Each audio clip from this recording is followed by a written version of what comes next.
Assalamualaikum warahmatullahi wabarakatuh. Perkenalkan, nama saya Dava Viko Alvaris. Di sini saya dari Prodi Sistem Informasi mau menjelaskan rangkuman tentang Information System Governance, tata kelola sistem informasi.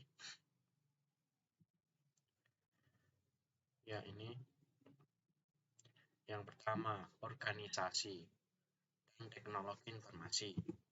Pendahuluan, perkembangan teknologi informasi telah membawa dampak terhadap sejumlah konsep dan teori organisasi, dan informasi merupakan faktor produksi yang penting. Oleh karena itu, untuk mengetahui sejauh mana dampak perkembangan teknologi ini telah berpengaruh terhadap perusahaan, ada baiknya dipahami terlebih dahulu tentang teori sistem organisasi. Ada dua perspektif sistem organisasi. Dalam berbagai teori, organisasi dilihat sebagai kesatuan antara dua komponen penting, yaitu manusia dan struktur. Penggabungan kedua unsur tersebut menghasilkan suatu kompleksitas yang berubah-ubah dari masa ke masa sesuai tingginya dinamika internal dan eksternal organisasi. Untuk mempermudah pemahaman dapat diambil dua perspektif yang dikenal sebagai socio-technical perspektif dan strukturalis perspektif. Yang socio-technical perspektif pada sistem ini menganggap bahwa organisasi modern merupakan hasil gabungan dari dua komponen mendasar, yaitu kemampuan teknis dan sumber daya manusia.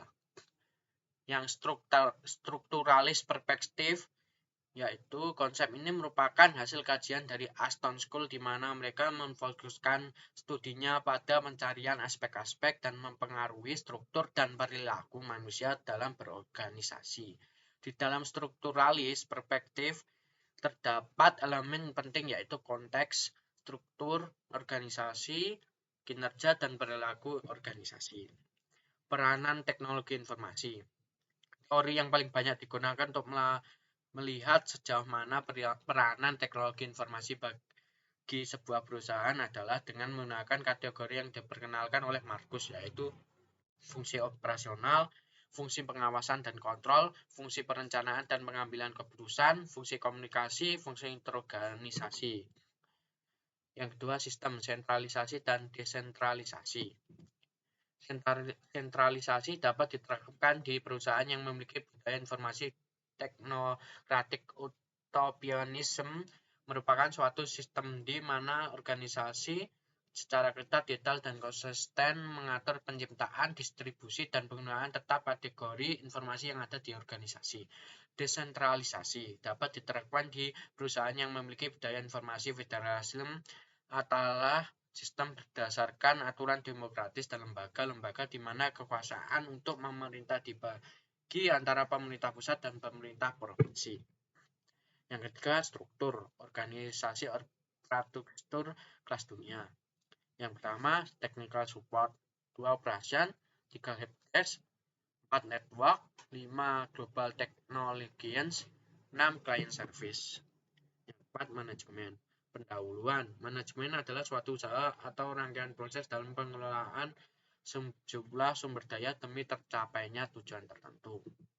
IT management. IT management karena ada hakikatnya sebuah organisasi perlu mengelola berbagai aset teknologi yang dimiliki untuk mendukung perusahaan dalam mencapai visi dan misinya. COVID versi membagi domain manajemen teknologi informasi menjadi 4, yaitu domain perencanaan dan pengorganisasian, domain pengadaan dan penerapan, domain pemanfaatan dan pemeliharaan, yang terakhir domain pengawasan dan penilaian. IT governance. Sementara itu, dalam konteks governance, ISAJA dan ITGI menggunakan terminologi yang diperkenalkan untuk pertama kalinya oleh perusahaan konsultan terkemuka Capgemini, yaitu RACI, yang merupakan kepanjangan dari Responsible Accountable Consultant. Thank you. Sekian dari penjelasan saya. Ada kurangnya mohon maaf. Wassalamualaikum warahmatullahi wabarakatuh.